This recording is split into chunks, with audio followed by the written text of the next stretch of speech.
Chicken. You gotta love it. I mean, I guess you don't have to, but I do. Anyways, today I'm gonna teach you how to turn this into some of the crispiest, most delicious chicken you've ever eaten.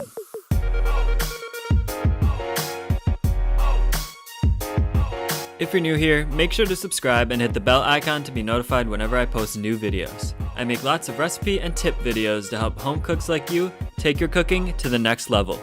So, with that out of the way, let's get on to the recipe. So you probably noticed that the chicken is laying flat.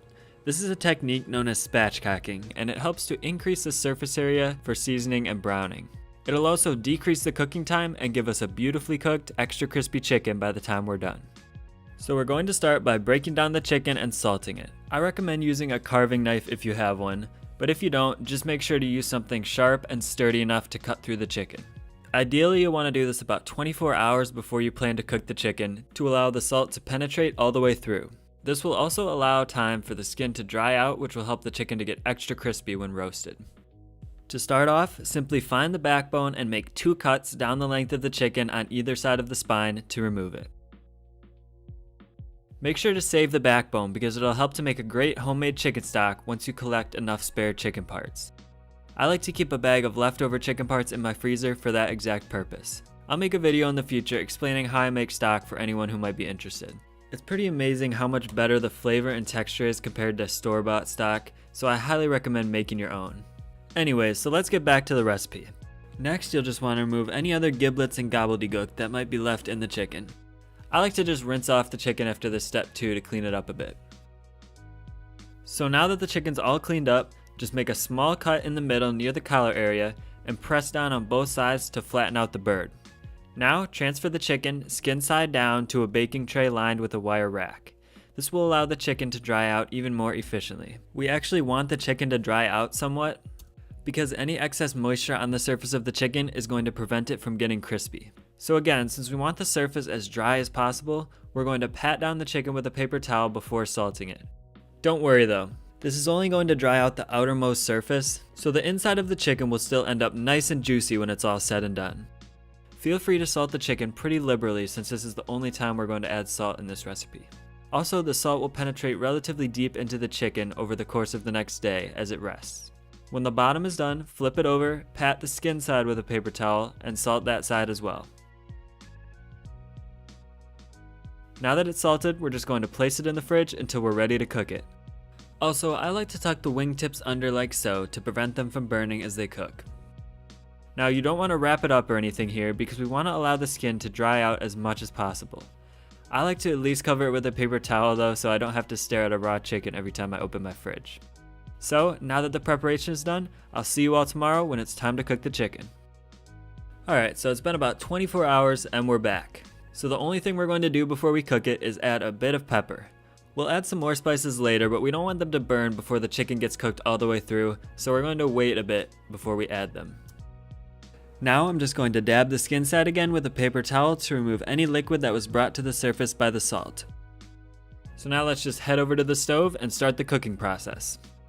So before we throw the chicken in the oven, we're going to sear the skin side in a pan to start the browning process.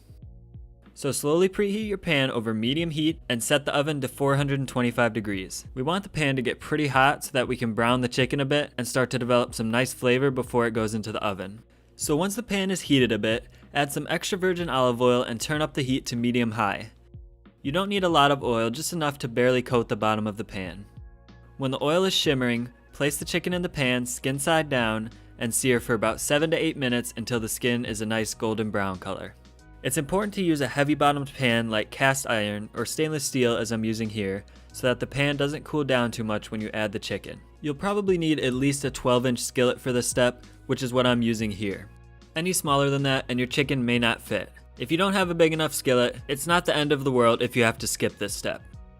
But anyways, once your chicken is in the pan, again, dab it with a paper towel. Then just add some freshly ground black pepper to this side as well, along with a bit of cayenne pepper to add some spice. While that's going, clean off your wire rack and baking tray because we're going to place the chicken back onto it in order to bake it.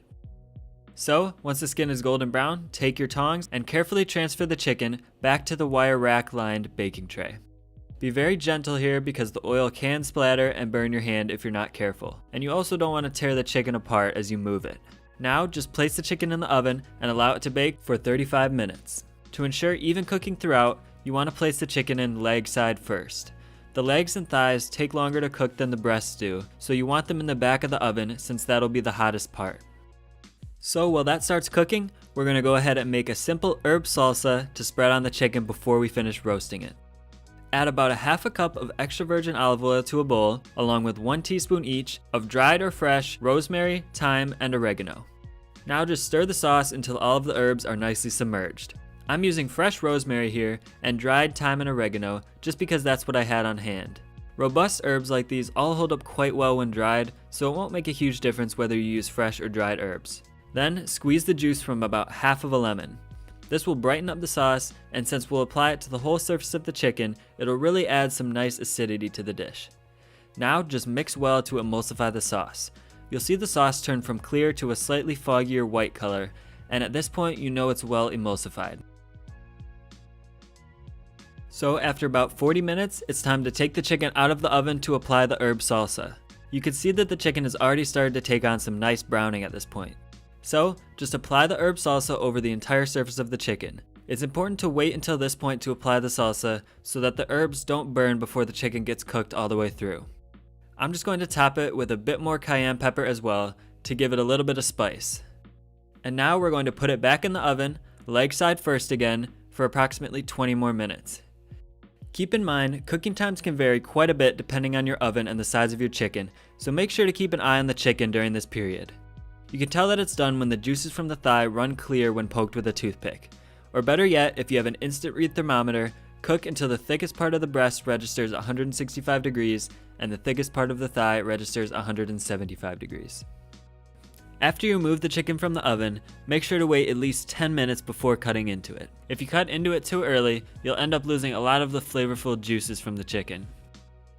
So now we're just going to quickly break down the chicken.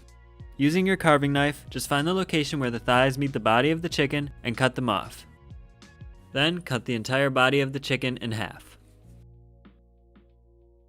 Then cut off the wings the same way you did the thighs. You may want to just cut off the wing tips since you're probably not going to eat them. You could also separate the breasts from the bones if you so desire, but I'm just going to leave them like this. And that's it, a super crispy and delicious chicken cooked to perfection. This has become one of my staple meals since it's so easy to make, but also super delicious and inexpensive. In my experience, you can find a whole chicken like this for less than $1 per pound most of the time. So I hope you give it a try. If you do, feel free to let me know in the comments below what you think about it. Also, feel free to leave any suggestions for future videos if you've got a recipe you'd like to see me make. Anyways, thanks a lot for watching. If you like this video, please remember to leave a like below, and if you haven't yet, subscribe and hit the bell icon below to be notified whenever I post new videos. I'll see you all in the next one.